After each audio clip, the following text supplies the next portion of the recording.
কোটা আন্দোলনে যারা সমন্বয়ক ছিল তাদের বক্তব্য শুনে আমরা বুঝতে পারছিলাম তাদের মধ্যে একটা অন্যরকম একটা আগুন আছে, যেটা দিয়ে তারা দেশের মানুষের মধ্যে নতুন একটা আশার সঞ্চার করেছিল।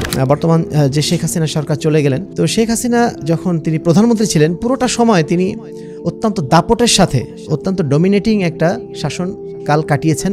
15টা বছর তিনি একেবারে বলা যেতে পারে ভিন্ন মতে যারা ছিলেন তাদেরকে একেবারে পরিপূর্ণভাবে তিনি দমন করে রেখেছিলেন। পত্রপত্রিকায় তার বিরুদ্ধে কোনো কথা বলার সুযোগ ছিল না, এমন একটা রুদ্ধশ্বাস একটা পরিবেশ কিন্তু ছিল।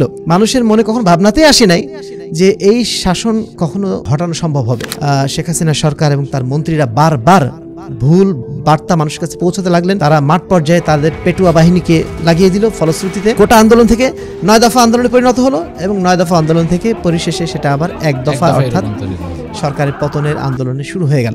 মূল কারণ আসলে কি? দুর্নীতি এবং বৈষম্য সৃষ্টি করা আমাদের মধ্যে। আচ্ছা, দেখেন বাংলাদেশে দুর্নীতি হতে হতে এমন হয়েছে যার বাস্তব প্রমাণ আমরা শেখ হাসিনার মুখেই শুনেছি। নিজেই বলছেন যে তার বাড়ির কাজের মানুষ 400 কোটি টাকার মালিক।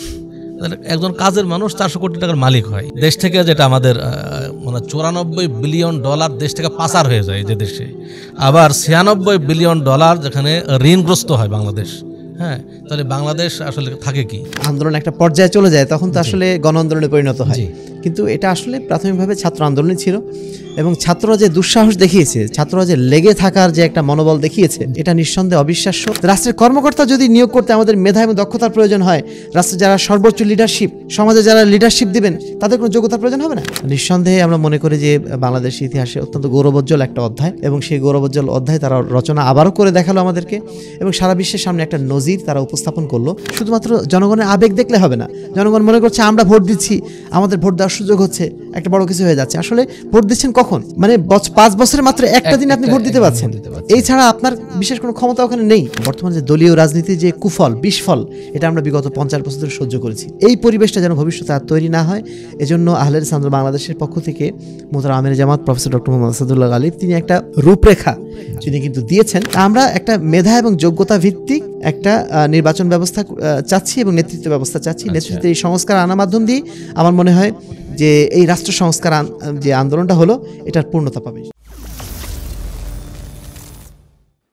আত্মাহারিক টিভি, ওহির আলোয় উদ্ভাসিত জীবনের জন্য। আসসালামু আলাইকুম রহমতুল্লাহি ওয়া বারাকাতুহু। নাহমাদুহু ওয়া নুসাল্লি আলা রাসূলিহিল কারীম, আম্মা বাদ। দর্শক মণ্ডলী, দীর্ঘদিনের অপশাসনের পর গত 5 আগস্ট 2024 শেখ হাসিনার সরকার রাষ্ট্রপতির কাছে পদত্যাগপত্র জমা দিয়ে তিনি দেশ ত্যাগ করেছেন। প্রায় 5 শতাধিক ছাত্রের বা শিক্ষার্থীর রক্তের বিনিময়ে নতুন করে বাংলাদেশ স্বাধীন হলো আমরা বলতে পারি। এছাড়াও বাংলাদেশের নতুন সূর্যের আবির্ভাব হলো। সে সঙ্গে নতুন সরকার কেমন হবে, বাংলাদেশের বর্তমান পরিস্থিতি কীরকম এবং শিক্ষার্থীদের যেই অভূতপূর্ব অবদান এবং যে গণঅভ্যুত্থানের যে সাক্ষী বাংলাদেশ হলো, এ সমস্ত বিষয় নিয়ে আমাদের আজকের সময়ের সংলাপ।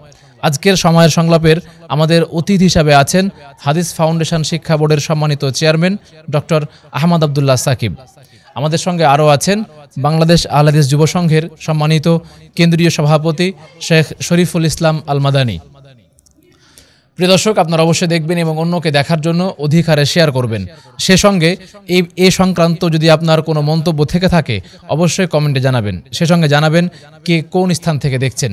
চলুন আমরা আর কথা না বাড়িয়ে আমাদের আজকের প্রোগ্রামের আজকের সময়ের সংলাপের প্রতিপাদ্য যে বিষয়, কোটা সংস্কার থেকে রাষ্ট্র সংস্কারের পথে বাংলাদেশের তরুণরা, আমরা এই বিষয় নিয়ে আজকের সংলাপ শুরু করি। আমরা প্রথমেই প্রশ্ন করতে চাইব আমাদের সম্মানিত চেয়ারম্যান মহোদয়ের কাছে। প্রথম যে প্রশ্নটি করব সেটা হচ্ছে যে এই কোটা আন্দোলন নিয়েই শুরু হয়েছিল আজকের এই আন্দোলনটি। কোটা আন্দোলন থেকে নিয়ে শুরু করে আজকের শেষ মুহূর্ত বা শেষ যে পরিণতি সেইটা হলো সরকার পতন এবং দীর্ঘ 15 বছরের স্বৈর শাসনের এক প্রকার অবসান ঘটল। আমাদের প্রশ্ন হচ্ছে এইটা যে যেটা শুরু হয়েছিল সামান্য একটা কোটা আন্দোলন দিয়ে, এইটা এত বড় একটা রূপ নিল এবং সরকারকে পরিবর্তন করে দেওয়ার যে চূড়ান্ত সিদ্ধান্ত এবং সাহসিকতার সাথে যে সিদ্ধান্ত, এর পটভূমিটা কীরকমভাবে তৈরি হলো যদি একটু বলতেন। বিসমিল্লাহ, আলহামদুলিল্লাহ, ওয়াসসালাতু ওয়াসসালামু আলা রাসূলিল্লাহ ওয়া আলা আলিহি ওয়া সাহবিহি ওয়া মান ওয়ালা। তারেক টিভির সম্মানিত সঞ্চালক এবং আমার সামনে উপস্থিত আছেন বাংলাদেশ আহলে যুব সংঘের কেন্দ্রীয় সভাপতি জনাব শরীফুল ইসলাম মাদানী। প্রথমে আমাকে যে প্রশ্নটি করা হয়েছে যে বাংলাদেশে আসলে যে কোটা সংস্কার আন্দোলন চলছিল গত 1 মাস ধরে, গত জুলাই মাস থেকে শুরু হয়েছিল এবং সেটা আজকে 5 আগস্ট 2024 সেটা কোটা সংস্কার থেকে পুরো রাষ্ট্র সংস্কার আন্দোলনের রূপ লাভ করলো এবং তার একটা সফল পরিণতিতে আজকে আমরা একটা নতুন দিনের সূচনা অনুভব করছি। তো এটা আসলে কিভাবে হলো, আসলে কোনো জিনিস বলে কয়ে হয় না, এক একটা পরিবেশ, এক একটা প্রেক্ষাপট এক একভাবে তৈরি হয়ে যায়।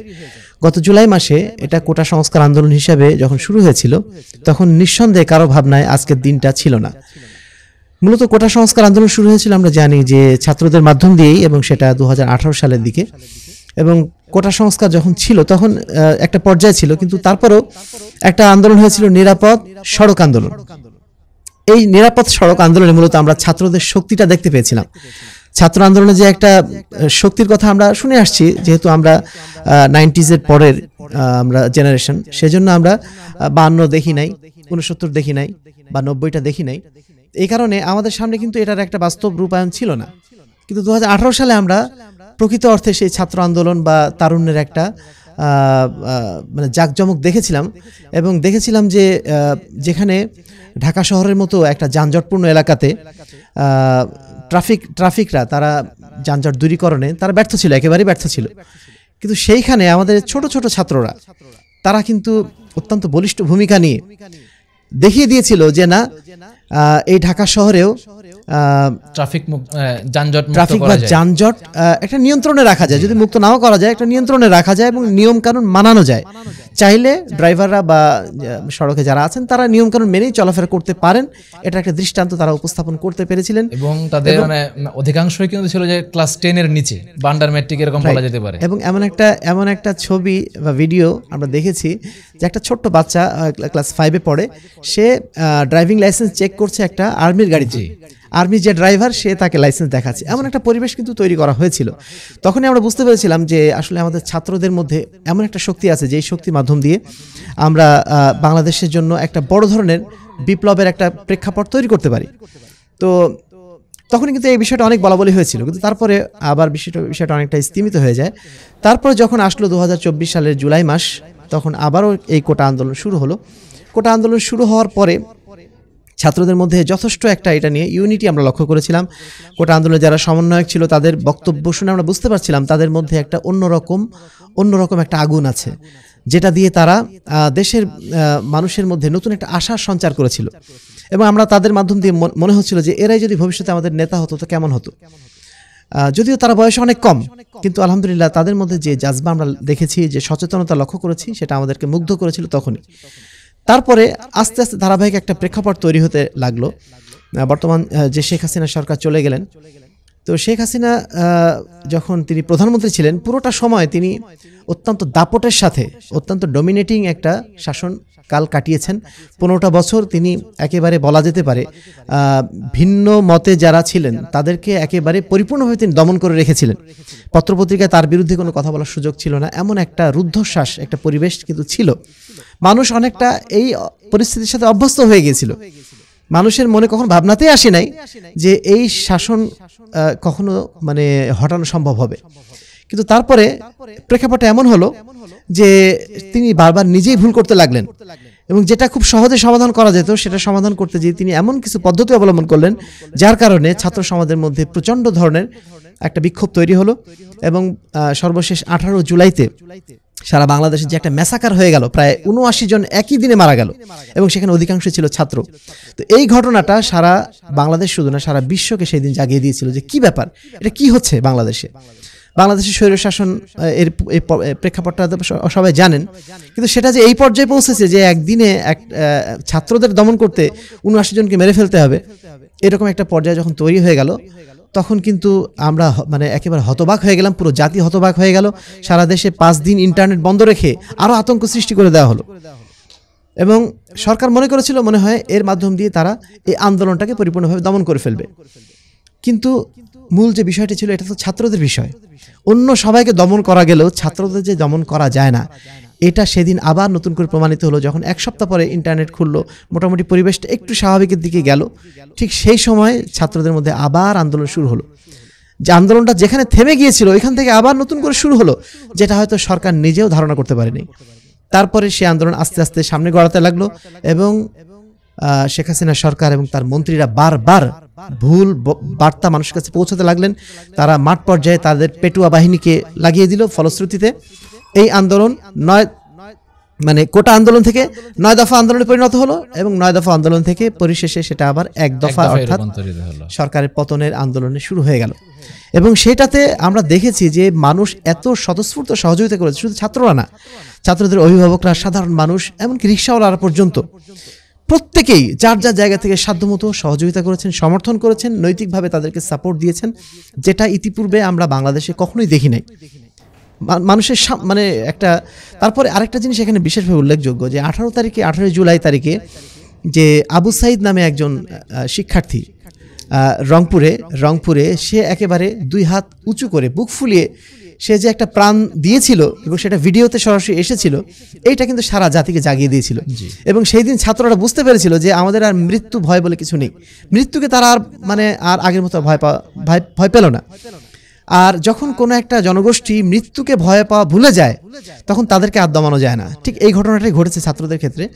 তো আমরা দেখেছি ভিডিওতে পরবর্তীতে যে তারা পুলিশের সামনে তারা বুক উঁচিয়ে হাত লম্বা করে বুক উঁচিয়ে দিচ্ছে এবং নির্ভয়ে নির্বিবাদে।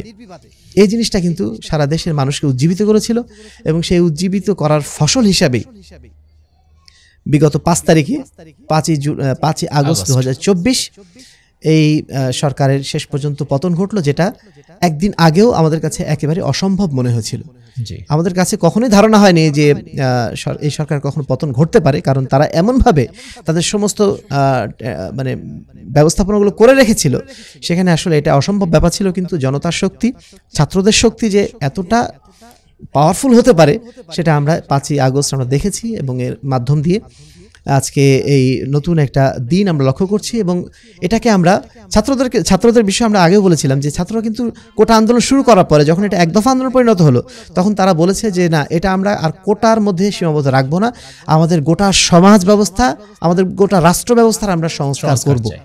এই জিনিসটা কিন্তু আরো একটা উজ্জীবিত করার একটা বড় কারণ ছিল যে এবং দেশবাসী তাদের উপর আস্থাও রেখেছিল যে না, তারাই পারবে আগামী সমাজটাকে সংস্কার করতে, এই দেশটাকে, এই রাষ্ট্রটাকে সংস্কার করতে। কারণ রাষ্ট্রের রন্ধ্রে রন্ধ্রে দুর্নীতি, বৈষম্য এমনভাবে ছড়িয়ে পড়েছিল যে মানুষ আসলে এর বিরুদ্ধে কথা বলাই ভুলে গেছিল, এটার সাথে অভ্যস্ত তারা হয়ে গেছিল।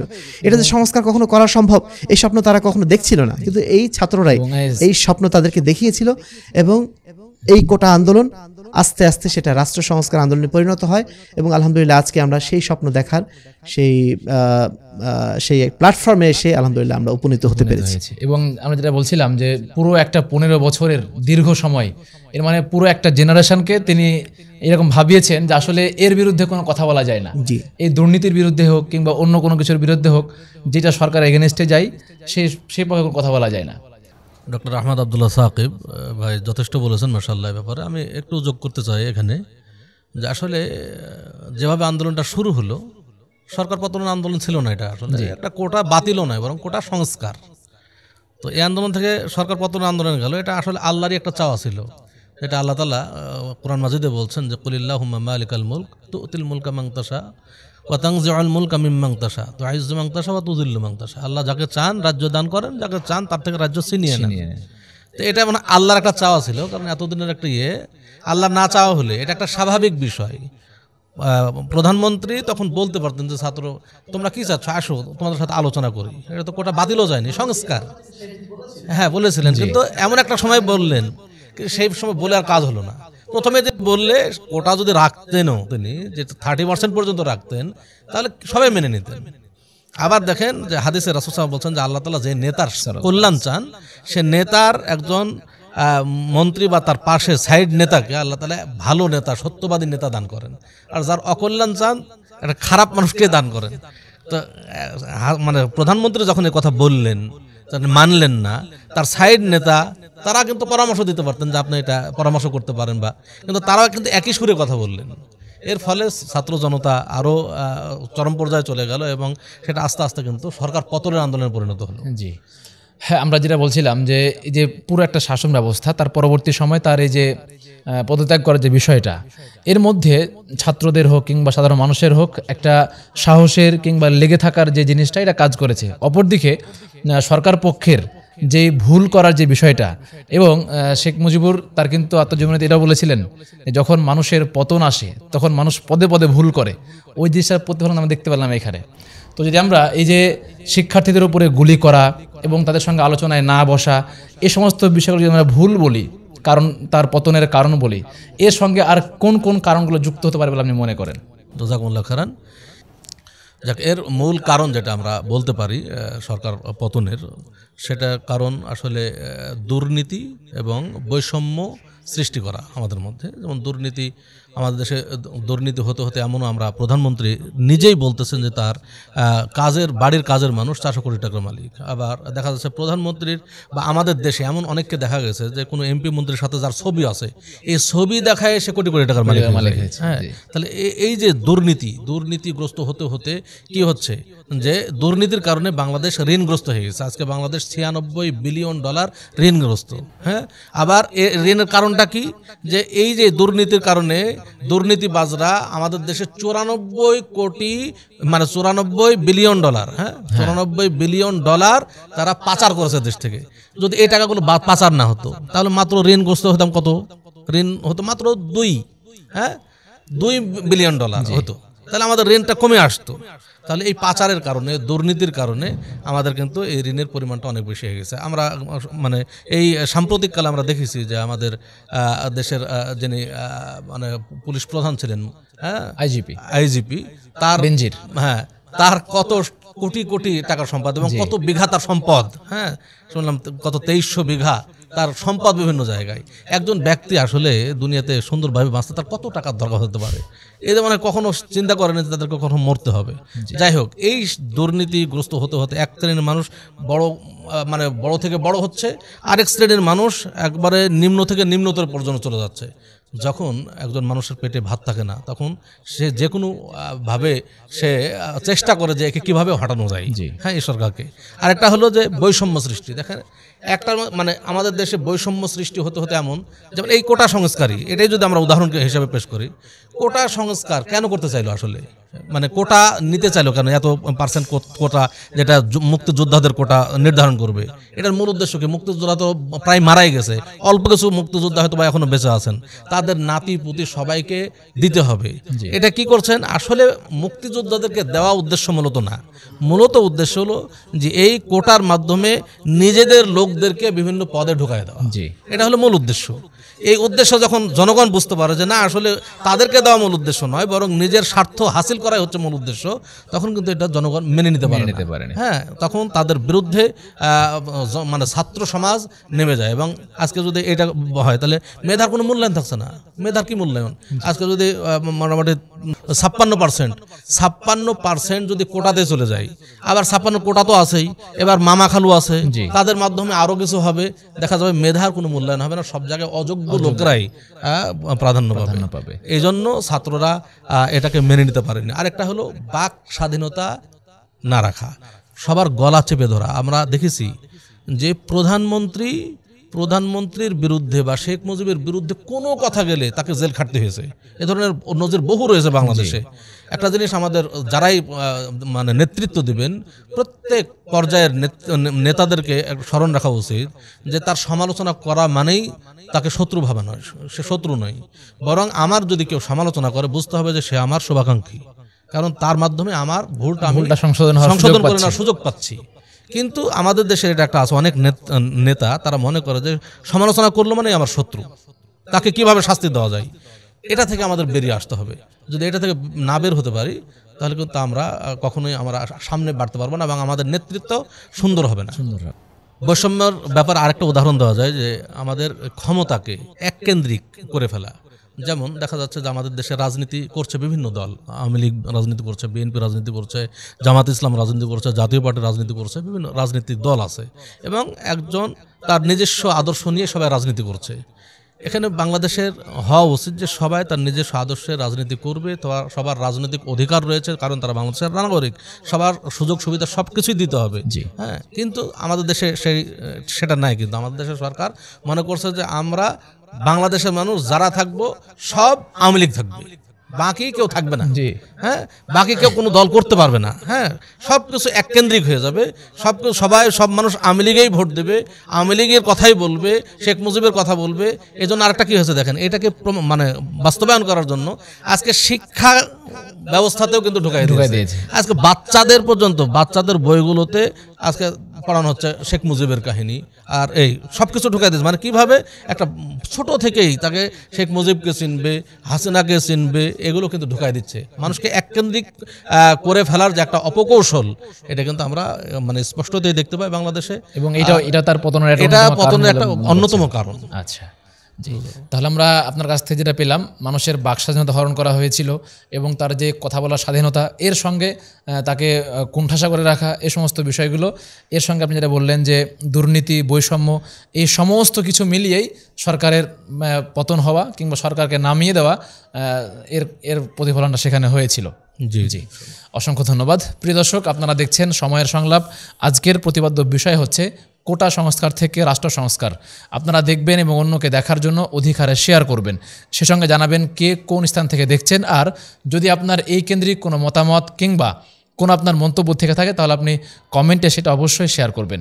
আমরা ফিরছি আমাদের অতিথির কাছে। আমরা আমাদের সম্মানিত চেয়ারম্যান সাহেবের কাছে ফিরবো এই প্রশ্ন নিয়ে যে আমরা একটু আগে শুনছিলাম যে সরকারকে পতনের কারণে, পতন করার পেছনে কিংবা এই যে কোটা আন্দোলনের ক্ষেত্রে এখানে শুধুমাত্র শিক্ষার্থীরা না, এর সঙ্গে আরও অনেক বা বিভিন্ন শ্রেণীর মানুষজন যুক্ত ছিল। আমরা কি এইটা বলতে পারি যে আগের যে আন্দোলনগুলো হয়েছিল, সেটা 18 সালে হোক কিংবা অন্যান্য যে সমস্ত আন্দোলনগুলো হোক, বিশেষ করে 18 সালের যে কোটা আন্দোলনটা, সেখানে শুধুমাত্র দেখা যাবে যে অধিকাংশ ছিল শিক্ষার্থী এবং গণমানুষের যে নেমে আসার যে বিষয়টা, সে হারটা খুব কম ছিল। আমরা কি এটা বলতে পারি যে শুধু শিক্ষার্থীরা নয়, এই আন্দোলনকে জোরদার করেছে আরও সমস্ত পেশার মানুষেরা? না, সেটা তো নিঃসন্দেহে একটা যখন আন্দোলন একটা পর্যায়ে চলে যায় তখন তো আসলে গণ আন্দোলনে পরিণত হয়। কিন্তু এটা আসলে প্রাথমিকভাবে ছাত্র আন্দোলনই ছিল, এবং ছাত্ররা যে দুঃসাহস দেখিয়েছে, ছাত্ররা যে লেগে থাকার যে একটা মনোবল দেখিয়েছে, এটা নিঃসন্দেহে অবিশ্বাস্য। এবং আসলে বাংলাদেশের প্রেক্ষাপটে এই জিনিসটা বারবার আমরা লক্ষ্য করেছি, সেই 52 সাল থেকে বারবার দেখেছি যে এই ধরনের আন্দোলনগুলোতে ছাত্রদের অত্যন্ত গুরুত্বপূর্ণ এবং সচেতন একটা ভূমিকা ছিল, যেটা কিন্তু অবিশ্বাস্য রকম। তা আমরা ছাত্রদের ভূমিকাকে নিঃসন্দেহে আমরা মনে করি যে বাংলাদেশের ইতিহাসে অত্যন্ত গৌরবোজ্জ্বল একটা অধ্যায়, এবং সেই গৌরবোজ্জ্বল অধ্যায় তারা রচনা আবারও করে দেখালো আমাদেরকে, এবং সারা বিশ্বের সামনে একটা নজির তারা উপস্থাপন করলো। আমার মনে হয় বাংলাদেশ এই ক্ষেত্রে অন্তত সারা বিশ্বের ক্ষেত্রে একটা উদাহরণ, যে ছাত্রদের মাধ্যম দিয়ে একটা বড় অর্জন যে হওয়া সম্ভব, এটা বাংলাদেশ একটা উদাহরণ সৃষ্টি করেছে। ছাত্রদের এই আন্দোলন এর একটা বাড়তি বেনিফিট এটা যে ছাত্ররা কিন্তু সবার একটা সফট কর্নার কেড়ে নেয়, কারণ এরা যেহেতু শিক্ষার্থী এবং আমাদের প্রত্যেকের বাড়িতে শিক্ষার্থী আছে, এজন্য শিক্ষার্থীদের প্রতি মানুষের একটা মনোযোগ, দরদ, সহানুভূতি একটু আলাদা। এই কারণে যখন ছাত্ররা মাঠে নেমে এসেছে এবং তারা যখন আঘাতপ্রাপ্ত হয়েছে এবং সরকারের নৃশংস আক্রমণের শিকার হয়েছে, তখন কিন্তু আর সাধারণ মানুষ বসে থাকতে পারেনি। আমরা দেখেছি যে আইনজীবীরা তারা মাঠে নেমে এসেছেন, যারা ডাক্তার তারা মাঠে নেমে এসেছেন, প্রত্যেক জায়গা থেকে সর্বোচ্চ সহযোগিতা কিন্তু ছাত্রদের করেছেন। তো এটা আমরা অবশ্যই ছাত্র আন্দোলনকে আমরা এখানে মূলত ক্রেডিটটা দেব। সেই সাথে এটা যখন একটা পরিণতি পেল, তখন এটা একটা পূর্ণ গণ আন্দোলনে পরিণত হয়েছিল। এবং একটা গণ আন্দোলন বলতে কি বোঝায়, একটা সমাজ বিপ্লব বলতে কি বোঝায়, তার একটা নজির কিন্তু আমরা এই আন্দোলনের মধ্যে লক্ষ্য করেছি। আমরা আহলে হাদিস আন্দোলন বাংলাদেশের পক্ষ থেকে যে বিষয়টা সবসময় বলি যে আমরা মানুষের আদর্শিক সংস্কার চাই, এবং এই আদর্শিক সংস্কারের মাধ্যম দিয়ে এক সময় সমাজে যখন বিপ্লব হবে, তখনই ইসলামী শাসন ব্যবস্থা বা ইসলামী খেলাফত ইনশাআল্লাহ কায়েম হবে। তো তার একটা নমুনা বা মানে বাস্তব নমুনা কিন্তু আমরা এবার লক্ষ্য করলাম যে সারা বাংলাদেশের মানুষ কেউ কিন্তু ঘরে বসে থাকেনি, বা ঘরে যারা বসেছিলেন তারাও তাদের সমর্থন কিন্তু কেউ প্রত্যাহার করেনি, প্রত্যেকে সমর্থন দিয়ে এই আন্দোলনকে এগিয়ে নেওয়ার চেষ্টা করেছে। জি, এখানে আরেকটা বিষয় বলতে চাইবো, সেটা হচ্ছে যে শিক্ষার্থীদের এই যে দুঃসাহসিক সিদ্ধান্ত এবং তাদের যে সামনের দিকে পথ চলা এবং পিছনের দিকে না ফিরে আসা, এই সাহসটা তারা কোত্থেকে সঞ্চার করলো বলে মনে করছেন? জাযাকাল্লাহ খাইর। আসলে বারবার ওই প্রসঙ্গটাই আসছে, ছাত্ররা এমন একটা পর্যায়ে থাকে যখন তাদের পিছুটান থাকে না, তাদের সামনে এগিয়ে চলাটা অনেক সহজ। একজন ব্যক্তি যখন পূর্ণবয়স্ক হয়ে যায়, তার যখন ফ্যামিলি হয়ে যায়, তখন তার স্ত্রী পরিজন নিয়ে অনেক তার হয়তো চিন্তা থাকে, তার জীবন জীবিকা নিয়ে চিন্তা থাকে। কিন্তু ছাত্র মানুষ, তার কিন্তু বেসিক্যালি ওই ধরনের কোনো চিন্তা ভাবনা থাকে না। আর বিশেষ করে এখনকার যুগে যারা জেনারেশন, তারা কিন্তু অনেক বেশি অভিজ্ঞ আগের জেনারেশনের তুলনায়, কারণ এখন তারা অনলাইনের সাথে যুক্ত, ইন্টারনেটের সাথে যুক্ত। বিশ্বের বহু ঘটনার সাথে তারা যুক্ত। জি এই কারণে তাদের কাছে আসলে এই ধরনের একটা রিস্ক নেওয়া বা সাহসিকতার সাথে একটা কাজ করা, এটা কিন্তু তাদের জন্য খুব একটা কঠিন ছিল না। এবং এই সাহসটা তারা মূলত পেয়েছিল, আমরা যেটা বলবো যে আসলে এটা এটা একটা মানে সহজাত একটা প্রবৃত্তি, তারুণ্যের একটা সহজাত প্রবৃত্তি। সেই সাথে বর্তমান যুগে যে মিডিয়ার মাধ্যম দিয়ে তারা নিয়মিত খোঁজ খবর পাচ্ছে সারা বিশ্বের খবর, সেখান থেকে তারা কিন্তু আমার মনে হয় বেশি উজ্জীবিত হওয়ার একটা সুযোগ পেয়েছে। জি হ্যাঁ, তাহলে আমরা এখানে বেশ কয়েকটা জিনিস বলতে পারি। একটা হচ্ছে যে তারুণ্যের যেই তেজোদ্দীপ্তি মনোভাব, সেই সঙ্গে তাদের সারা বিশ্বের সঙ্গে যে কানেক্টিভিটি এবং তাদের অন্যান্য ইতিহাসগুলো তাদের জানা ছিল, এবং দেখা গেলো যে তাদের মেধা আর শক্তি সমস্ত কিছু একসঙ্গে দিয়ে আশা করি আল্লাহ তাআলার বিশেষ রহমতে তারা এটা করতে পেরেছেন, আলহামদুলিল্লাহ। হ্যাঁ জি, অসংখ্য ধন্যবাদ। আমরা এবার প্রশ্ন করতে চাইবো আমাদের সম্মানিত মাদানী সাহেবের কাছে। প্রশ্নটা হচ্ছে এরকমভাবে যে আমরা তো দীর্ঘদিন জুলুমের অধীনে ছিলাম, আমরা আদৌ কি এই সংস্কারের মাধ্যমে কিংবা এই পতনের মাধ্যমে সাংস্কৃতিক দিক দিয়ে হোক কিংবা অন্য দিক দিয়ে হোক আমরা আদৌ সেখান থেকে মুক্তি পেলাম কিনা, আপনি কি মনে করছেন? জাযাকুমুল্লাহ খায়রান। আসলে দেশ স্বাধীন করার সাথে স্বাধীনতা রক্ষা করা কঠিন। জি আমরা যে উদ্দেশ্যে দেশকে স্বাধীন করলাম মনে করছি যে একটা চূড়ান্ত জুলুম, হ্যাঁ, এই জুলুম থেকে, অত্যাচার থেকে আমরা বের হওয়ার চেষ্টা করছি এবং বের হলাম মনে করছি, আলহামদুলিল্লাহ পড়ছি আমরা সবাই। আসলে কতটুকু এটা ফলপ্রসূ হবে, কতটুকু বের হতে পারলাম, এটা নির্ভর করবে আমরা ভবিষ্যৎ মানে যারা আসবেন, যারা দেশ শাসন চালাবেন, তাদের আসলে নীতি নৈতিকতা কতটুকু থাকবে তার উপর ভিত্তি করে। আসলে এখন যদি দেখা যায় যে আমাদের দলীয় শাসন আবারও চলে আসে, যে দেখা মানে যারা জুলুম করেছে, যারা আসবে তারাও যদি আবার তাদের বিপরীতে জুলুম শুরু করে, তাহলে দেখা যাবে বিষয়টা একই হয়ে যাবে, আমাদের কোনো পার্থক্য থাকবে না। যেমন আমরা পাকিস্তান থেকে বাংলাদেশকে স্বাধীন করেছি, যখন আমরা বলি দেশ স্বাধীন হয়েছে, কিন্তু এই কথাটা কিন্তু আমরা সবাই বলি যে স্বাধীনতা অর্জন করেছি, আসলে বলি কিন্তু আসলে প্রকৃতভাবে আমরা স্বাধীন হইনি। এই কথাটা কেন বলি? কারণ যে উদ্দেশ্যে আমরা দেশকে স্বাধীন করেছি সেটা যদি পরিপূর্ণভাবে আমরা না পাই, তখন কিন্তু ওই স্বাধীনতার কোনো মূল্য থাকে না। তা আমরা মনে করি যে মানে শেখ হাসিনা সরকার একদম জালেম সরকার ছিল, সেই জুলুম থেকে আমরা পরিত্রাণ পেয়েছি, এজন্য সবাই মিষ্টি বিতরণ করেছে, অনেকে মানে সে অনেক আনন্দে আলহামদুলিল্লাহ পড়েছি।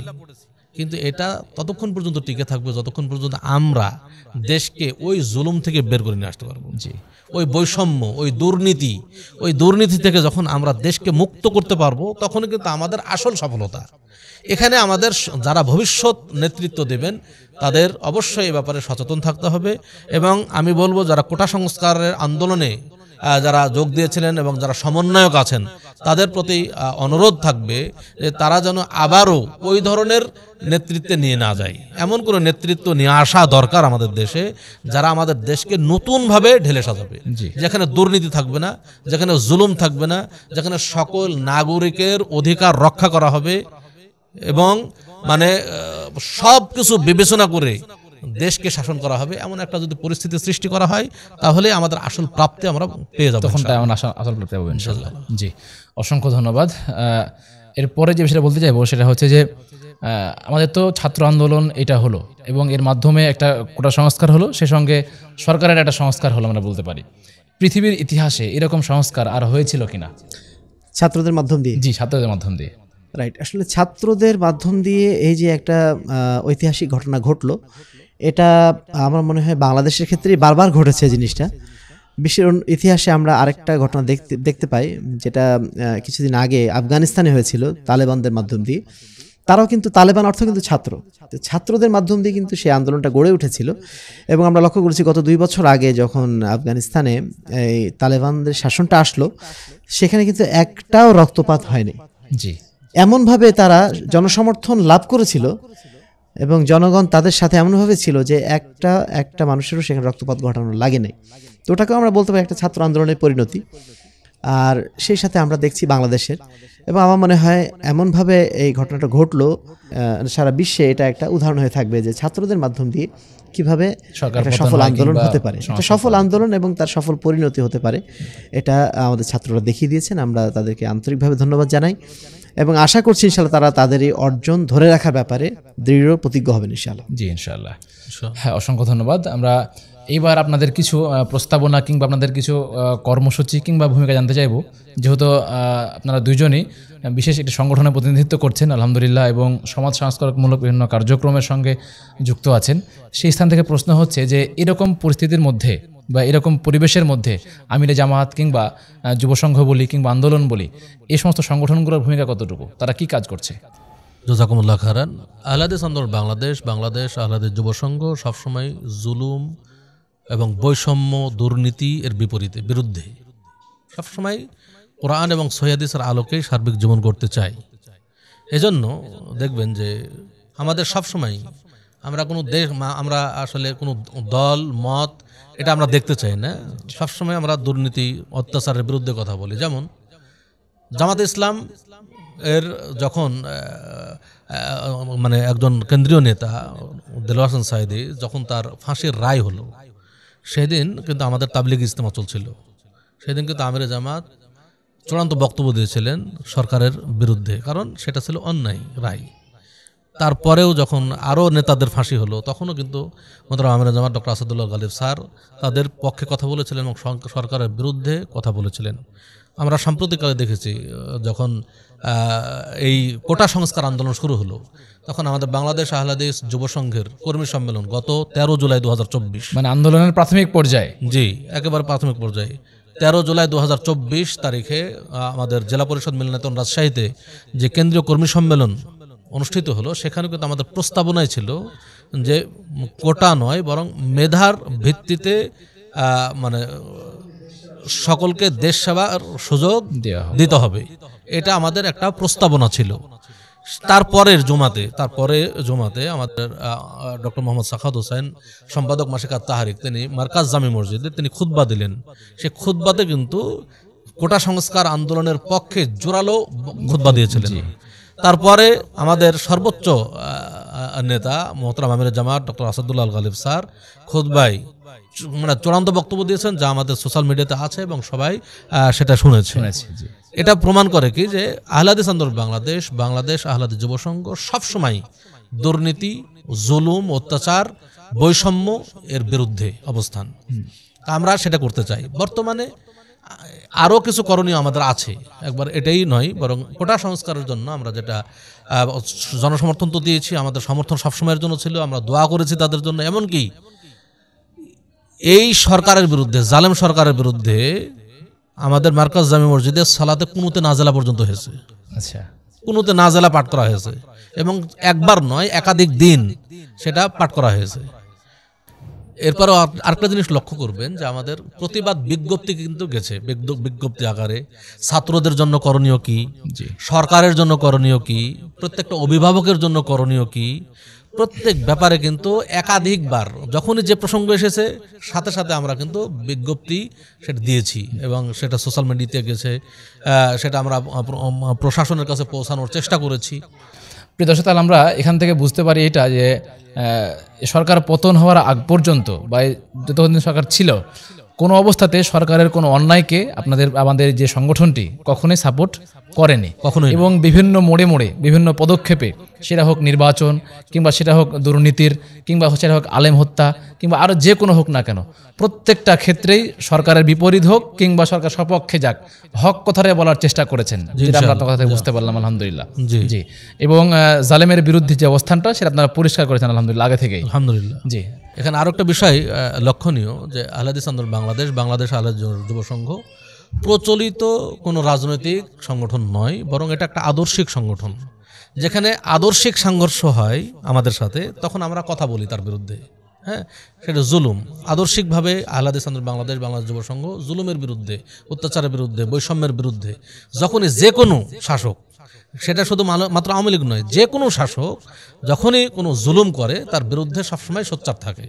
হ্যাঁ, এর আগেও দেখেছি ইতিপূর্বের যত শাসক ছিলেন তাদের সময়েও যে বিষয়গুলো এসেছে জুলুম, সে তখনও কথা বলা হয়েছে, এখনও কথা বলা হচ্ছে আলহামদুলিল্লাহ।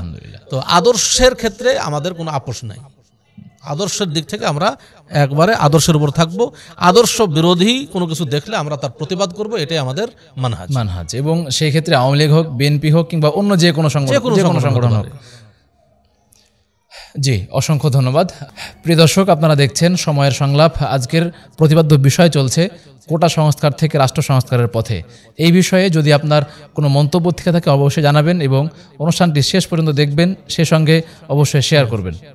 হ্যাঁ জি, অসংখ্য ধন্যবাদ। আমরা বুঝতে পারলাম যে আমাদের বাংলাদেশের জন্য কোন কোন জিনিসগুলো এখন প্রয়োজন এবং কোন কোন পদক্ষেপগুলো আমাদের সমন্বয়ক যারা আছেন কিংবা যারা অন্তর্বর্তীকালীন সরকার যারা হবেন তারা কোন কোন পদক্ষেপগুলো নেবেন। আমরা আশা রাখবো যে সবার কল্যাণ বিবেচনা করেই তারা শিক্ষা ব্যবস্থা সহ সমস্ত সংস্কার তারা করবেন ইনশাআল্লাহ।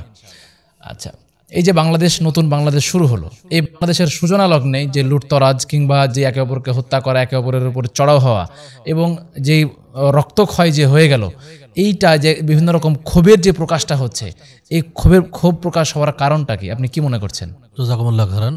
আসলে আমরা একটা কথা জানি যে বিড়াল সবচেয়ে নিরীহ প্রাণী, যেটা আমাদের চারিপাশে থাকে সবসময়। সেই বিড়ালকে যদি কেউ ঘর বন্ধ করে মারপিট শুরু করে, তো বিড়ালও কিন্তু আক্রমণ করে বাঁচার জন্য, এবং আক্রমণ করা মানুষকে মেরে ফেলেছে, এই ধরনের ঘটনা কিন্তু আছে।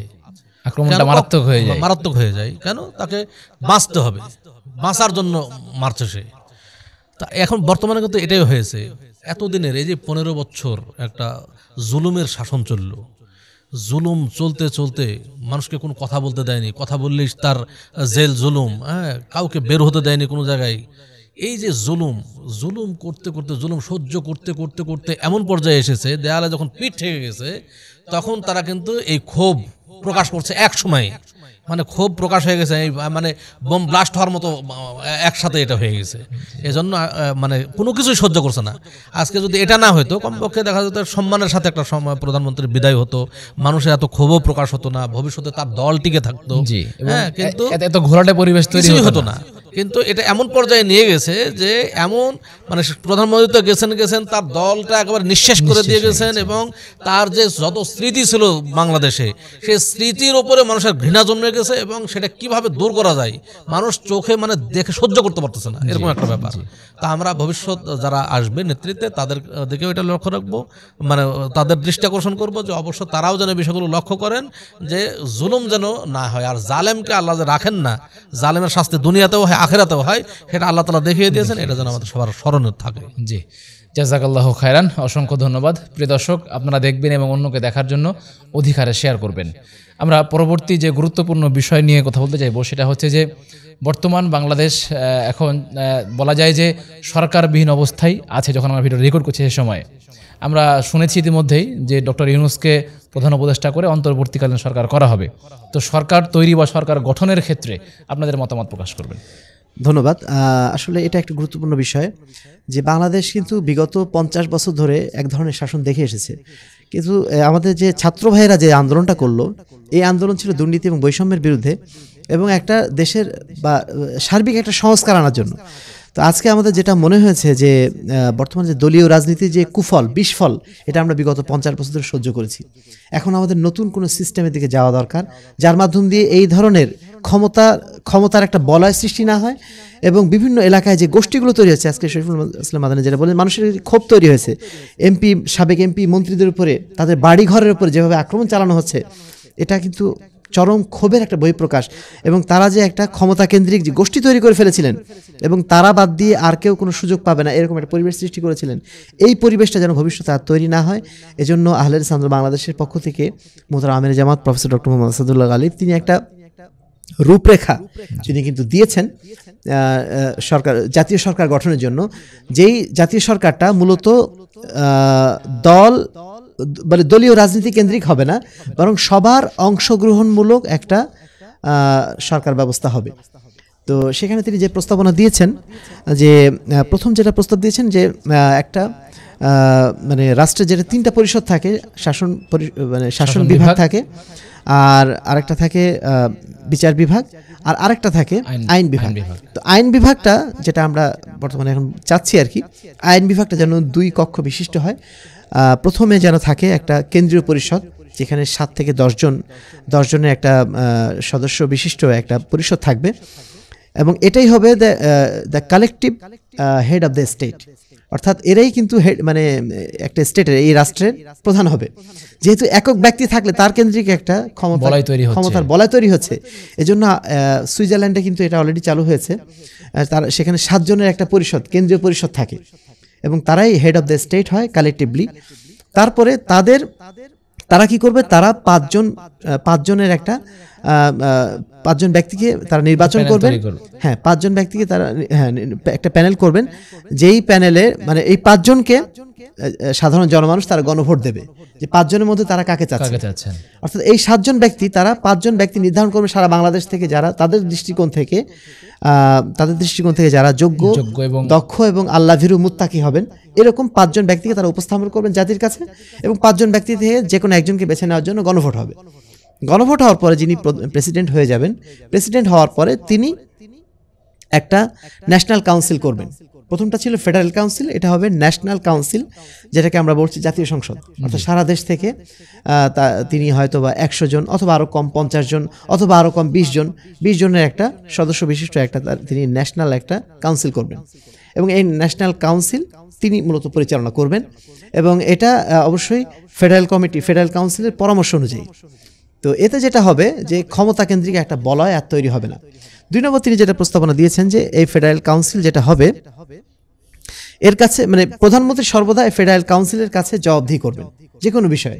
অর্থাৎ এই 7 জন ব্যক্তি সবসময় তাকে জবাবদিহি করতে পারবে যে আপনি এই কাজটা কেন করলেন, এটা না করলে ভালো হতো। অর্থাৎ যে কোনো বিষয়ে তাকে পরামর্শ দেবেন এবং তার উপর তারা একটা কর্তৃত্ব রাখবেন। ঠিক একইভাবে অন্যান্য যে কাউন্সিল অর্থাৎ ন্যাশনাল কাউন্সিল, তারা আবার প্রেসিডেন্টের কাছে জবাবদিহি থাকবে। 3 নম্বর যেটা প্রস্তাব তিনি দিয়েছেন সেটা হচ্ছে ফেডারেল কাউন্সিল সদস্য হন বা প্রেসিডেন্ট হন, এটা যেন মানে অনির্ধারিত কালের জন্য না হয়, নির্দিষ্ট সময়ের জন্য, সেটা 5 বছর হোক বা 4 বছর হোক 5 বছর হোক, এবং কেউ 2 মেয়াদের বেশি থাকতে পারবে না। আচ্ছা, বিগত সরকার যেটা হয়েছে 4 মেয়াদে টানা থেকেছে, ফলে তাদের একটা ক্ষমতার বলয় তৈরি হয়ে গেছে এবং একটা মাফিয়া বলয় তৈরি হয়ে গেছে। সেই মাফিয়া বলয় যেন আর তৈরি না হতে পারে, যেন সর্বোচ্চ 2 বার, এর বেশি যেন নির্বাচিত কেউ না হতে পারেন। 4 নম্বর যেটা বলেছেন সেটা সবচেয়ে গুরুত্বপূর্ণ, এবং আজকে সমাজে যেটা হয়তো অনেকটা মনে হতে পারে যে এটা কেমন প্রস্তাব, কিন্তু তারপরেও এটা অত্যন্ত গুরুত্বপূর্ণ বর্তমান প্রেক্ষাপট থেকে, যে কোনো দল এবং প্রার্থীবিহীন নির্বাচন ব্যবস্থা থাকবে না। অর্থাৎ বর্তমানে যে রাজনৈতিক দলগুলো রয়েছে বা তারা যে প্রার্থী নির্বাচন করেন, এই ধরনের কোনো নির্বাচন ব্যবস্থা থাকবে না। দেশে সরকারি এবং বিরোধী দল বলে কিছু থাকবে না। আচ্ছা, তারপরে এখন প্রশ্ন আসবে, তাহলে জেলা, এটা না হয় মানে হেড অফ দ্য স্টেটে সম্ভব, কিন্তু জেলা পর্যায়ে কি হবে? আমরা এটা বলবো যে জেলা, উপজেলা, ইউনিয়ন কাউন্সিল সমস্ত জায়গায় প্রশাসক নিয়োগ করা হবে। ঠিক যেমনভাবে বিসিএস দিয়ে এখন আমাদের কর্মকর্তা মানে জেলার ডিসি হচ্ছেন, ঠিক তেমনইভাবে উপজেলাতে ইউএনও হচ্ছেন, ঠিক তেমনভাবে ইউনিয়ন পরিষদে এখন ইউপি চেয়ারম্যান হয়। আমরা ওটাও চাচ্ছি না, আমরা চাচ্ছি ওখানে একজন বিসিএস কর্মকর্তা থাকুক বা পরীক্ষার মাধ্যম দিয়ে কেউ আসুক, প্রশাসক হোক, যোগ্যতা প্রমাণ করে সেখানে সে আসুক, দক্ষতা এবং যোগ্যতা নিয়ে প্রত্যেক স্তরে আসুক। এবং এসব জায়গায় কোনো নির্বাচন হবে না, নির্বাচন হবে শুধুমাত্র একটা জায়গায়, সেটা হচ্ছে head of the state, president যিনি হবেন, শুধু সেই জায়গায় নির্বাচন হবে, ওই জায়গায় জনমতের প্রতিফলন ঘটবে। কিন্তু নিচের জায়গাগুলোতে কি মানে এখানে নির্দিষ্ট সময় থাকবে যে এরা এই সময় থাকবে না? এটা এখন ডিসি যেরকম থাকে কয় বছর থাকে, জি আচ্ছা, মানে যা নির্দিষ্ট মেয়াদ পর্যন্ত তার, রাইট, নির্দিষ্ট মেয়াদও হতে পারে বা সরকার চাইলে আগে উঠিয়ে নিতে পারে। সে যদি দুর্নীতিবাজ হয় তাৎক্ষণিকভাবে তাকে বরখাস্ত করতে পারে। অর্থাৎ একটা ফ্লেক্সিবল জায়গা যেন থাকে। এবং মানে মজার বিষয় হচ্ছে, দেখা যাচ্ছে ডিসি, এসপি, ইউনো, তারা কিন্তু খুব সুন্দরভাবে দেশ পরিচালনা করে যাচ্ছে, কোনো সমস্যা তৈরি হচ্ছে না, সেখানে পারস্পরিক কোনো হানাহানি হচ্ছে না। কিন্তু ওই যে ইউপি পরিষদ, ইউনিয়ন পরিষদ, ওইখানে একটা মানে নির্বাচন ব্যবস্থা রাখা হচ্ছে, ওখানে কিন্তু হানাহানি হয়, যাবতীয় হানাহানি মারামারি সব কিন্তু ওই জায়গাতে হচ্ছে।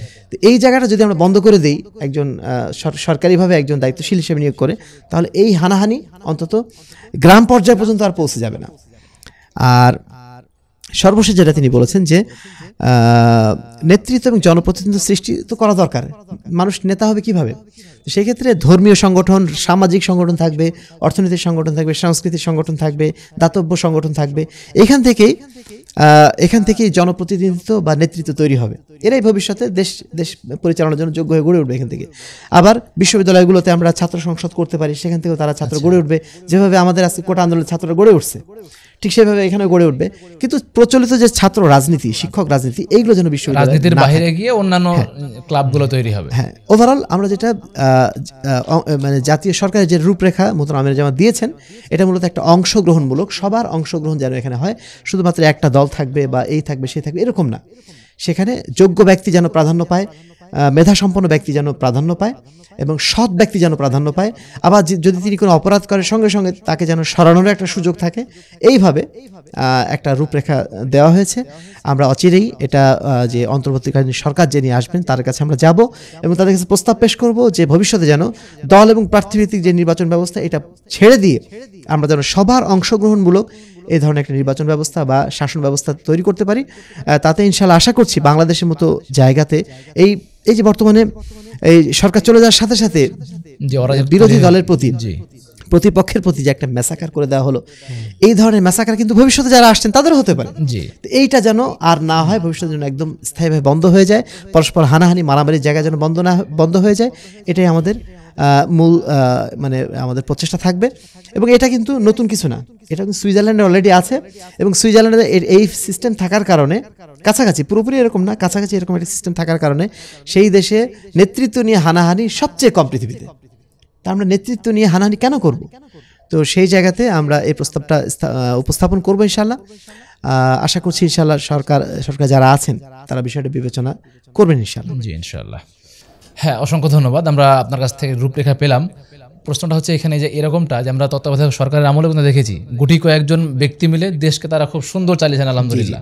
এবং এই আপনি যে পরিকল্পনা দিলেন, এটা কি তারই একটা অংশ বলতে যাচ্ছেন নাকি এটার উদ্দেশ্যটা কীরকম হতে পারে? আমরা আজকে কিন্তু আলোচনা শুরু করছি, এই কোটা সংস্কার আন্দোলন একটা রাষ্ট্র সংস্কারের আন্দোলনে পরিণত হয়েছে। তো এই রাষ্ট্র সংস্কারের একটা গুরুত্বপূর্ণ একটা অংশ হচ্ছে নির্বাচন ব্যবস্থা সংস্কার। কারণ এই নির্বাচনের কারণেই বা সঠিকভাবে নেতৃত্ব নির্বাচন না হওয়ার কারণেই কিন্তু বাংলাদেশে এত বিশৃঙ্খলা তৈরি হচ্ছে।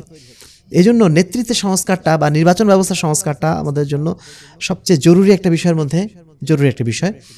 আর সেজন্য আমরা কিন্তু এরকম প্রস্তাবনা দিয়েছি এবং এটার একটা বাস্তব রূপরেখা আমরা সুইজারল্যান্ডের কথা যদিও বলেছি, কিন্তু আমাদের বাংলাদেশেই তত্ত্বাবধায়ক সরকার আমলে আমরা লক্ষ্য করেছি মাত্র 8 জন বা 10 জন উপদেষ্টা মিলে সারা বাংলাদেশকে যেভাবে চালিয়েছেন, মানে এই নির্বাচন ব্যবস্থার মাধ্যম দিয়ে, মানে গণতান্ত্রিক নির্বাচন ব্যবস্থার মাধ্যমে যারা এসেছেন তারা কিন্তু এইভাবে কখনো পারেন নাই। সুতরাং আমরা চাই শুধুমাত্র জনগণের আবেগ দেখলে হবে না। জনগণ মনে করছে আমরা ভোট দিচ্ছি, আমাদের ভোট দেওয়ার সুযোগ হচ্ছে, একটা বড় কিছু হয়ে যাচ্ছে। আসলে ভোট দিচ্ছেন কখন? মানে 5 বছরে মাত্র একটা দিন আপনি ভোট দিতে পারছেন, এই ছাড়া আপনার বিশেষ কোনো ক্ষমতা ওখানে নেই। উনি যেটা চালাবেন সেটাই করবেন, আপনার মতামত নেওয়ার জন্য তার এমন কোনো ঠেকা পড়ে যায় না। তো আপনি একদিন ভোট দিয়ে মনে করছেন আমার মনে হয় বড় অধিকার সংরক্ষিত হলো, আসলে বিষয়টা এমন না। আমরা মূলত চাই সুন্দর নির্বাচন ব্যবস্থার মাধ্যম দিয়ে একজন যোগ্য এবং দক্ষ মেধাবী শাসক আসুক। কোটা ব্যবস্থার কারণটা কি? কোটা ব্যবস্থা বিলোপের কারণ মূলত এটাই, যেন মেধা এবং দক্ষতার ভিত্তিতে যেন রাষ্ট্রের কর্মকর্তা নিয়োগ হয়। তো রাষ্ট্রের কর্মকর্তা যদি নিয়োগ করতে আমাদের মেধা এবং দক্ষতার প্রয়োজন হয়, রাষ্ট্রের যারা সর্বোচ্চ লিডারশিপ, সমাজে যারা লিডারশিপ দিবেন তাদের কোনো যোগ্যতার প্রয়োজন হবে না। তা আমরা একটা মেধা এবং যোগ্যতা ভিত্তিক একটা নির্বাচন ব্যবস্থা চাচ্ছি এবং নেতৃত্ব ব্যবস্থা চাচ্ছি। নেতৃত্বের এই সংস্কার আনার মাধ্যম দিয়ে আমার মনে হয় যে এই রাষ্ট্র সংস্কার যে আন্দোলনটা হলো এটার পূর্ণতা পাবে ইনশাআল্লাহ। জি ইনশাআল্লাহ। তার মানে এখান থেকে এটা বুঝতে পারলাম যে এর মূল উদ্দেশ্য হচ্ছে যেন প্রত্যেকটা জায়গায় দক্ষ এবং যোগ্য লোক যে জায়গাটা যেন বসে। এখন যেরকম হরহামেশায় দেখা যাচ্ছে শিক্ষিত অশিক্ষিত কোনো পার্থক্য না হয়ে যত্রতত্র যেখানে সেখানে নেতা হয়ে যাচ্ছে এবং পরবর্তী যে তার কুফল সেটা জনগণ যেটা ভোগ করছেন, সেখান থেকে ফিরে এসে যেন যোগ্য এবং দক্ষ লোকজন যেন এখানে নিয়োগ হতে পারেন বা রাষ্ট্রের এই নীতি নির্ধারণ করতে পারেন, সেজন্য আমাদের এই প্রস্তাবনা পেশ করা হচ্ছে। জি প্রিয় দর্শক, আমরা শুনলাম যে নতুন যে সরকার গঠন হবে তার যে পদ্ধতিটা এবং দেশ পরিচালনার যে পদ্ধতি, এই পদ্ধতি কেমন হবে। এখন এই পদ্ধতি শোনার পরে আপনার মনের মন্তব্য কি? আপনি এর সঙ্গে একত্রতা ঘোষণা করছেন কিনা, কিংবা এর সঙ্গে আপনার কোনো আইডিয়া আছে কিনা যুক্ত করে দেওয়া, অথবা এর সাথে আপনার কোনো প্রশ্ন আছে কিনা যে আমি এই জায়গাটা আরও পরিষ্কার হওয়া প্রয়োজন, এই সংক্রান্ত অনেক বিষয়গুলি আপনি কমেন্টে জানাতে পারবেন এবং সে সঙ্গে আপনার সুনির্দিষ্ট মন্তব্য আমাদের কমেন্টে অবশ্যই জানাবেন ইনশাল্লাহ। আমরা আমাদের আজকের প্রোগ্রামের শেষ প্রশ্নটি করছি। শেষ প্রশ্ন হচ্ছে যে বর্তমান দেশ দীর্ঘদিন অপশাসনের পরে বলা যায় যে আবার নতুন করে স্বাধীনতার স্বাদ মানুষজন পাচ্ছে, এবং এই স্বাধীনতাকে উল্লাস করতে গিয়ে বিভিন্ন জায়গায় বিভিন্ন রকম হতাহতের ঘটনা ঘটছে। সে সঙ্গে রাষ্ট্রর যে সরকার নির্বাচন কিংবা অন্তর্বর্তীকালীন যে সরকার, সেটাও দিতে একটু ডিলে হচ্ছে। এই উভয় পক্ষকে, অর্থাৎ জনগণকে এবং যারা সরকার নির্ধারণ করবেন তাদেরকে, উভয়কেই আপনারা কি উপদেশ দিবেন, আমাদের করণীয় কি হবে এই সময় এসে?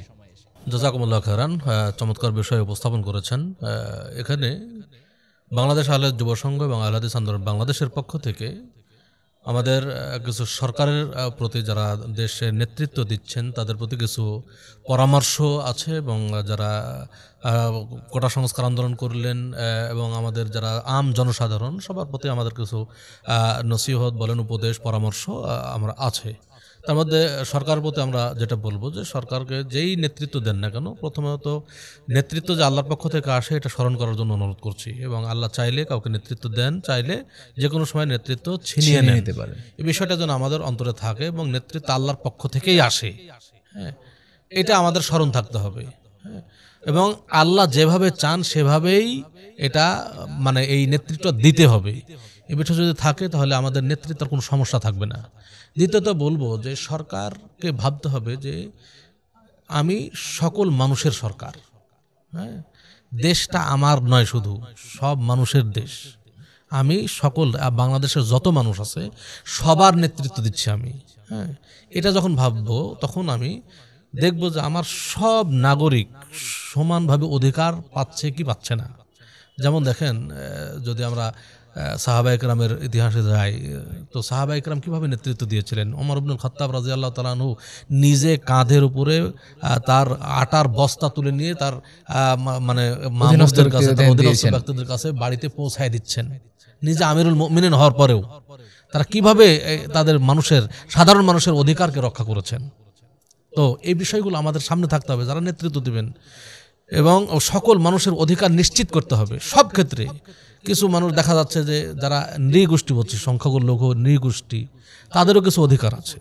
এই বিষয়গুলো আমাদের সবার অধিকার সমানভাবে রক্ষা করতে হবে। ধর্মীয় অধিকার, শিক্ষা, সংস্কৃতি, বাসস্থান, খাদ্য, বাসস্থান, সব কিছুর অধিকার যেন ঠিক থাকে, এ ব্যাপারে সমানভাবে দেখার জন্য অনুরোধ করছি।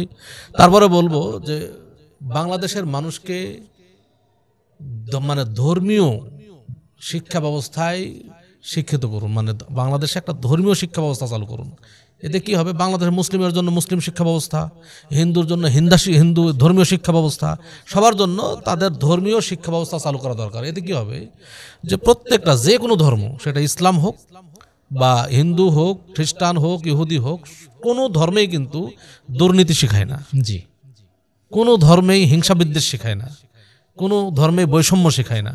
তাহলে সব ধর্মেই কিন্তু, যে ধর্মেই হোক না কেন, যদি ধর্মীয় শিক্ষা ব্যবস্থা চালু করি, মানুষকে ধর্মের প্রতি উৎসাহিত করি, ধর্ম পালনে সহযোগিতা করি, তাহলে কিন্তু আমাদের মধ্যে থেকে এই যে দুর্নীতি, হিংসা বিদ্বেষ, বৈষম্য, জুলুম, এগুলো কিন্তু দূর হয়ে যাবে ইনশাআল্লাহ। জি।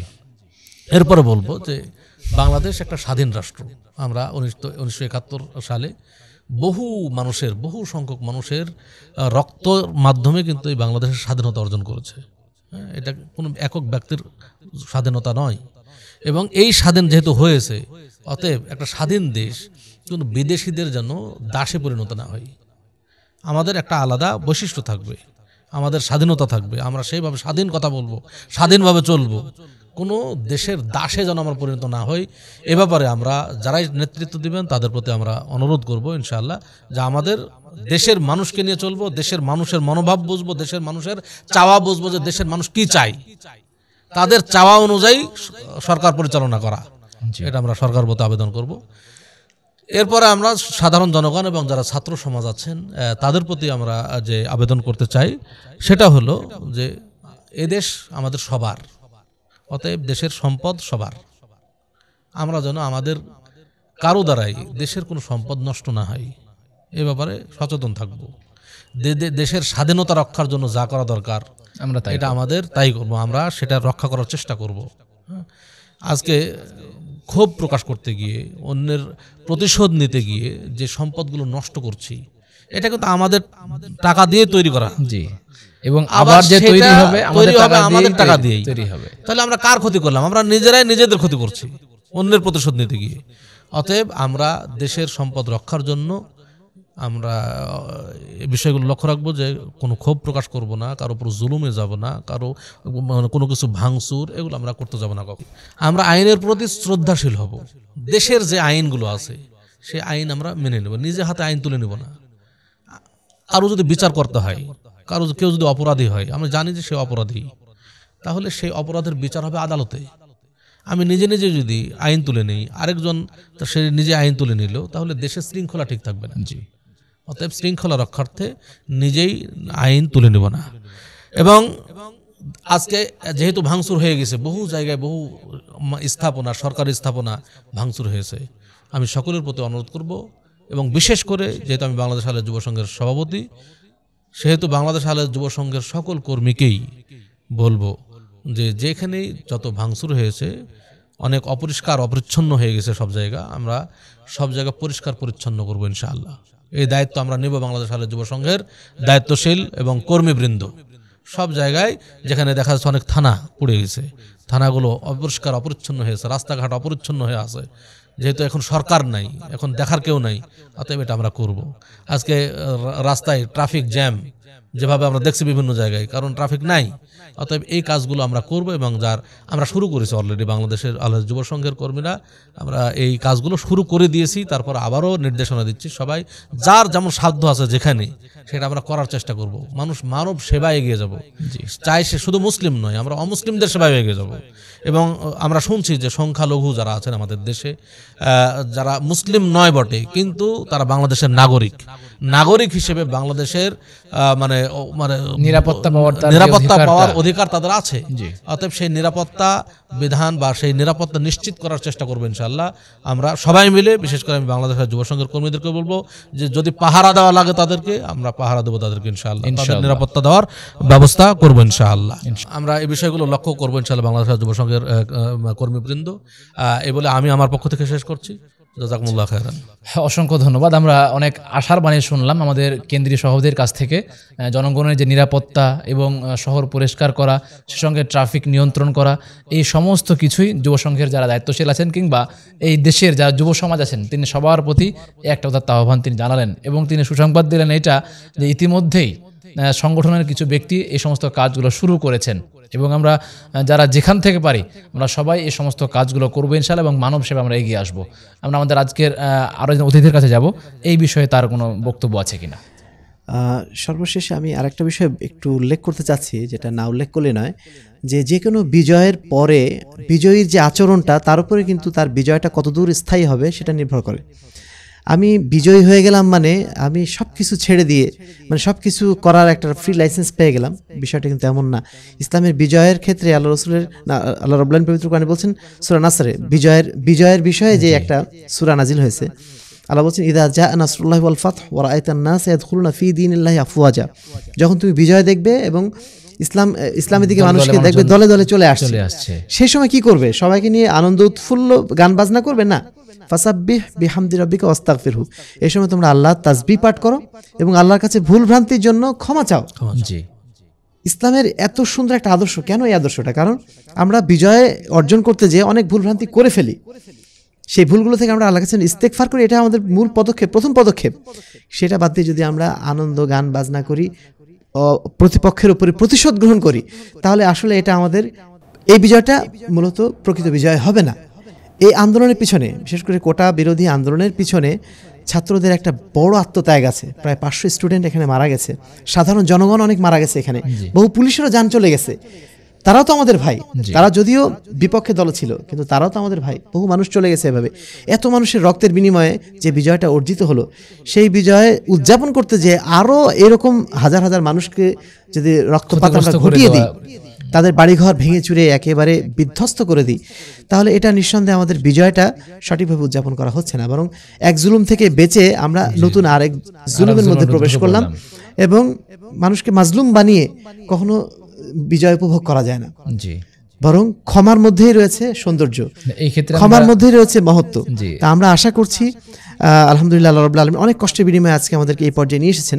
আমাদের এখন ক্ষমার মাধ্যম দিয়ে আমাদের চারিত্রিক সৌন্দর্য দিয়ে আমাদের প্রতিপক্ষের প্রতি আমরা যত বেশি নমনীয় হব, তত বেশি আমরা আমাদের বিজয়ীর ভাবমূর্তিটা ধরে রাখতে পারবো। এবং এটার মধ্যে আল্লাহ রাব্বুল আলামিন কল্যাণ রেখেছেন। যদি কেউ অপরাধী হয় তার বিচার আদালত করবে ইনশাল্লাহ। সেই জন্যই তো আমরা চেষ্টা চালাচ্ছি। কিন্তু আমরা যদি এখনই আইন হাতে তুলে নিয়ে ব্যবস্থা করা শুরু করে দিই, তাহলে বহু নিরীহ মানুষের রক্তপাত হবে, বহু মানুষের জান মাল ধন সম্পদ নষ্ট হবে।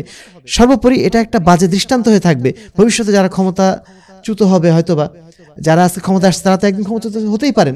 তো সেই ক্ষেত্রে তাদের উপর যদি সেম অন্যায়টা করা হয়, তাহলে তাদের কেমন লাগবে? এবং আল্লাহ রাব্বুল আলামিনের নিজামই এটা, যে যতটুকু জুলুম করেছে তার উপরে ততটুকু জুলুম কিন্তু আবার ফিরিয়ে দেওয়া হয়। ফামাই ইয়ামাল মিসকাল যাররাতিন খায়রান ইয়ারা ওয়া মান ইয়ামাল মিসকাল যাররাতিন শাররান ইয়ারা। যে সামান্য যাররা পরিমাণ ভালো কাজ করবে ওটাও দেখানো হবে, যে খারাপ কাজ করবে সামান্য পরিমাণ হলেও সেটাও দেখানো হবে। সুতরাং আমাদেরকে অত্যন্ত সাবধানতা অবলম্বন করতে হবে। সর্বক্ষেত্রে ইসলামী চরিত্র, ইসলামী আদর্শ আমাদের বজায় রাখতে হবে। কোনো অবস্থাতেই যেন আমরা উদ্ধত না হয়ে যাই, আমরা যেন জুলুম থেকে বেঁচে আবার যেন জালিমের সেই খাতায় যেন নাম না লেখাই, এ বিষয়ে আমাদেরকে পূর্ণ সতর্কতা অবলম্বন করতে হবে। সর্বোপরি নতুন সরকারের কাছে আমাদের কাছে প্রত্যাশা, ইনশাআল্লাহ আগামীর বাংলাদেশ একটা সুন্দর বাংলাদেশ হতে যাচ্ছে, আমাদের কাঙ্ক্ষিত প্রত্যাশিত বাংলাদেশ হতে যাচ্ছে, যে বাংলাদেশ বিগত 50 বছরের মতো নয়, নতুন বাংলাদেশ।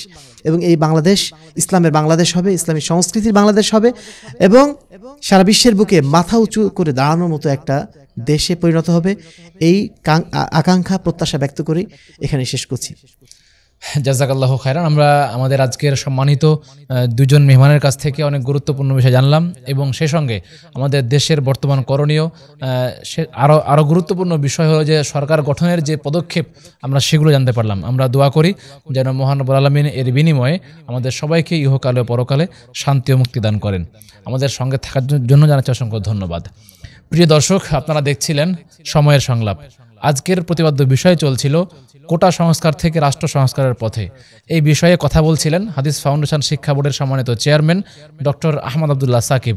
আরও কথা বলছিলেন বাংলাদেশ আহলে হাদিস যুব সংঘের সম্মানিত কেন্দ্রীয় সভাপতি শেখ শরীফুল ইসলাম মাদানী। আমরা দুজনের কাছ থেকে অনেক গুরুত্বপূর্ণ বিষয় জানলাম। আমরা চেষ্টা করব আমাদের এই সংক্রান্ত যদি কোনো মতামত থেকে থাকে তাহলে অবশ্যই আমরা কমেন্টে জানাবো, যেন আমাদের অন্য ভাইরাও দেখতে পারে, সেজন্য আমরা অধিকারে শেয়ার করব। আজকের পর্বটি দেখার জন্য জানাচ্ছি অসংখ্য ধন্যবাদ। সে সঙ্গে সামনের পর্বটি দেখার আহ্বান জানিয়ে আজকের পর্বটি আমরা এখানে শেষ করছি। সুবহানাকাল্লাহুম্মা ওয়া বিহামদিকা আশহাদু আল্লা ইলাহা ইল্লা আনতা আস্তাগফিরুকা ওয়া আতুবু ইলাইক। আসসালামু আলাইকুম ওয়া রাহমাতুল্লাহি ওয়া বারাকাতুহু।